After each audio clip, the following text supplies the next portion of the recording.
കഴിഞ്ഞ കുറേ നാളുകളായി കേൾക്കുന്ന വാർത്തകളൊക്കെ അനധികൃതമായി അമേരിക്കയിൽ കുടിയേറിയവരെ പുറത്താക്കുമെന്നായിരുന്നു. ഇതിൻ്റെ ഭാഗമായി ഇന്ത്യക്കാർ ഉൾപ്പെടെയുള്ളവരെ പുറത്താക്കുകയും ചെയ്തു തുടങ്ങിയിരുന്നു. ഇപ്പോൾ പുറത്തു വരുന്ന വാർത്ത ജോ ബൈഡൻ്റെ കാലത്ത് പിൻവലിച്ച ഒരു ഉത്തരവ് നടപ്പാക്കാൻ ഡൊണാൾഡ് ട്രംപ് ഒരുങ്ങുന്നു എന്നുള്ളതാണ്.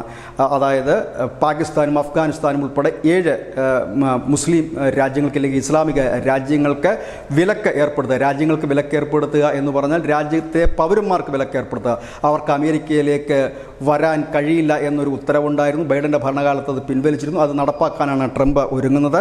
രാജ്യസുരക്ഷയും ഒപ്പം അപകടകരമായ സാധ്യതകളും ചൂണ്ടിക്കാട്ടി വിനോദസഞ്ചാര വിസ പോലും നൽകേണ്ട പാകിസ്ഥാനും അഫ്ഗാനിസ്ഥാനും ഇറാനും അടക്കമുള്ള 7 രാജ്യത്തെ പൗരന്മാർക്ക് എന്നാണ് പുതിയ ഉത്തരവ്. ആ ഉത്തരവ് അധികം വൈകാതെ അമേരിക്ക പുറത്തിറക്കും എന്ന് തന്നെയാണ് പുറത്തു വരുന്ന വിവരം. ഏതായാലും ബംഗ്ലാദേശികൾക്കും പാകിസ്ഥാനികൾക്കുമൊക്കെ കഴിഞ്ഞ കുറേ കാലമായി കഷ്ടകാലമാണെന്ന് തോന്നുന്നു.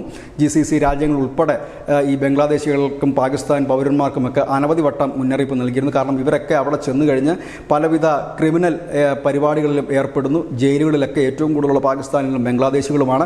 അത്തരത്തിലേക്ക് മറ്റു രാജ്യങ്ങളും നീങ്ങിത്തുടങ്ങിയിരിക്കുന്നു. ഇപ്പോൾ ഒടുവിൽ വരുന്നത് അമേരിക്കയിലേക്ക് ഇനി പാകിസ്ഥാനികളാരും വരേണ്ട എന്ന് തന്നെയാണ് ട്രംപ് പറയാതെ പറഞ്ഞു വെക്കുന്നത്. ഒപ്പം അമേരിക്കയിലുള്ള പാകിസ്ഥാൻ പൗരന്മാരുടെ കണക്കെടുക്കുവാനും ആരംഭിച്ചിരിക്കുന്നു. ഒരുപക്ഷെ ആ പൗരന്മാരെ പുറത്താക്കിയേക്കാം. അമേരിക്കയിലും അഫ്ഗാനിസ്ഥാനിലുമുള്ള പൗരന്മാർ ഇങ്ങോട്ട് വരണ്ട, ഇവിടെയുള്ളവരെ കൂടി തിരിച്ചയച്ചുകൊണ്ട് പൂർണ്ണമായി നിങ്ങൾക്ക് നിരോധനം ഏർപ്പെടുത്തും എന്നാണ് ട്രംപിൻ്റെ പുതിയ ഉത്തരവ് പറയാനിരിക്കുന്നത്. News desk news India Malayalam.